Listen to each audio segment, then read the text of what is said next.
بسم اللہ الرحمن الرحیم. ازدواجی زندگی کی دو باتیں جس کی وجہ سے زندگی بنتی ہے جنت بھی جہنم بھی. ایک ہے محبت جو ہر وقت رہتی نہیں، آتی جاتی رہتی ہے کیونکہ یہ ایک جذبہ ہے، اور ایک ہے رحم جو اللہ سبحانہ و تعالی کی یاد دلاتا رہتا ہے، جو رب سے مانگیں تو ملتا جاتا ہے اور ہماری زندگیوں کو بہتر کرتا ہے. صلہ رحمی سے ہم بخوبی واقف ہیں، تو اپنے زوج کے ساتھ، اپنے لائف پارٹنر کے ساتھ رحم کرتے ہوئے رہنا ان پہ احسان نہیں ہے بلکہ اپنی ذات پہ احسان ہے. وہ کیسے کہ رب تعالیٰ کو پسند ہے رحم کرنا. اللہ سبحانہ و تعالیٰ نے قرآن کریم میں 266 ٹائمز الرحمن اور الرحیم کے ناموں سے اپنے آپ کو منسوب کیا ہے، جبکہ الودود یعنی محبت کرنے والا اسے 29 ٹائمز اس کو مختلف طریقے سے استعمال کیا ہے. مطلب یہ کہ یہ جو ہمارا کانسیپٹ ہے کہ شادیوں میں محبت ہوگی تو شادیاں بہت کامیاب ہوں گی، یہ سننا سے نہیں ہے. شادیوں میں رحم ہوگا، خدا خوفی ہوگی، اپنی ذات کو اپنی رب کے آگے رکھ کے بہتر بنانے کی کوشش ہوگی، اور اپنی رب کو راضی کرنے کی خاطر سب کو راضی کرنا ممکن تو نہیں پر کوشش جاری رہے گی. تو ہاں، ہماری شادیوں میں برکتیں ضرور آئیں گی. گاٹمن انسٹیٹیوٹ شادی کے انسٹیٹیوشن پہ بات کرتے ہوئے 4 چیزیں بتاتے ہیں، لیکن وہ ایسی ہیں جو ہمارے رسول صلی اللہ علیہ وسلم نے اور جو قرآن نے بیسکلی ہمیں بتا دی ہیں آج سے 1400 سال پہلے. وہ باتیں کیا ہیں؟ سب سے پہلے ایک دوسرے سے بدگمان مت ہو.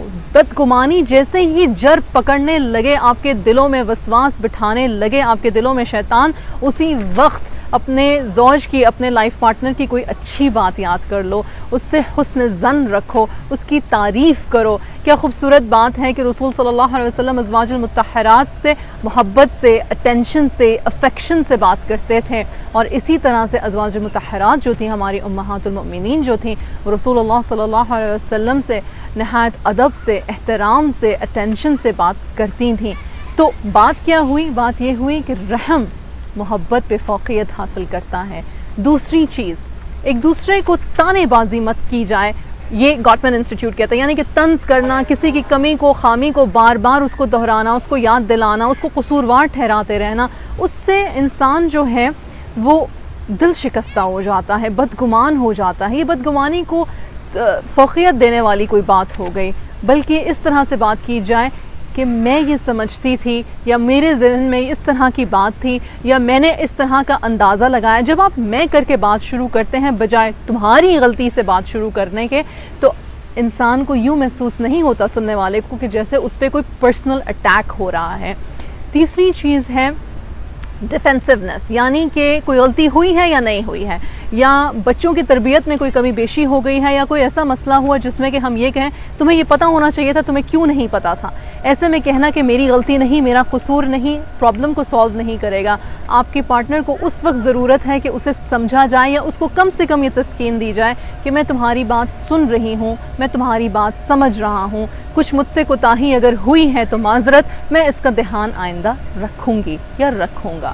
اور چوتھی چیز جو کہ حضور صلی اللہ علیہ وسلم نے کئی بار ہم سے کہی، غصہ مت کرو. غصے میں، جلد بازی میں کوئی فیصلہ مت لو. غصہ آیا ہے تو وضو کرو، غصہ آیا ہے تو نماز پڑھو، غصہ آیا ہے تو خاموشی اختیار کرو. ایک دوسرے کو موقع دو ٹھنڈا ہو کے بات سوچنے کا، اور پھر دوبارہ بات کرو.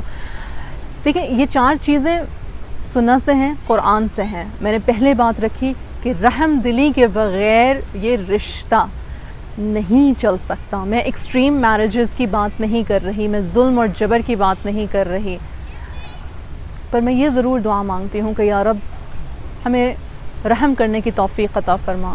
یا ارحم الراحمین، ہمارے دلوں کو رحم سے بھر دے، ہمارے دلوں کو نور سے بھر دے، آپ کے حب کے نور سے بھر دے، اور اپنے نفس کے حب سے زیادہ ہمیں آپ کی رضا چاہیے ہو. آپ کی رضا کے لیے ہم بیسیکلی اپنی زندگیاں گزاریں.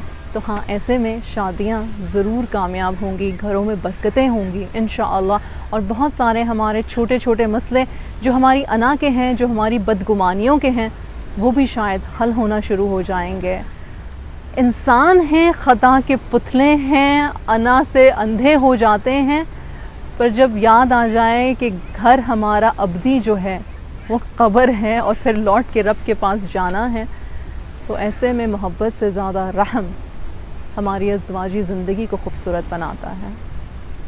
پھر ملیں گے. السلام علیکم ورحمۃ اللہ وبرکاتہ.